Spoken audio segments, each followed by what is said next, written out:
Transform your real estate lead management and project tracking by seamlessly connecting Batchleads and Podio.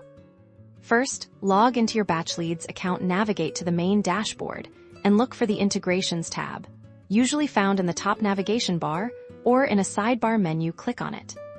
On the Integrations page, you'll see a list of platforms you can connect with. Find Podio and click on the Connect or Set Up button next to it.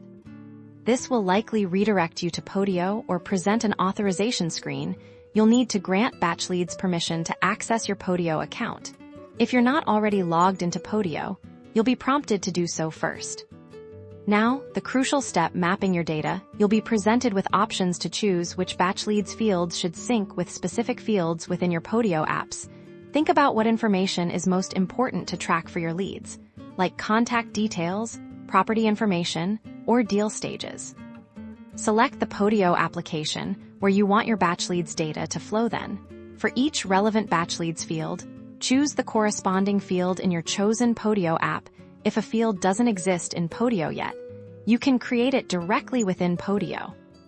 Once you've mapped your fields, you'll typically see a confirmation message or a status update indicating that your Batchleads and Podio accounts are now successfully linked. You might also see options to set up specific workflow triggers or sync frequencies. With the integration active, new leads and updates from Batchleads will now automatically appear in your designated Podio workspace, allowing for streamlined team collaboration and efficient workflow management. Test it out by adding a new lead in Batchleads and confirming its appearance in Podio.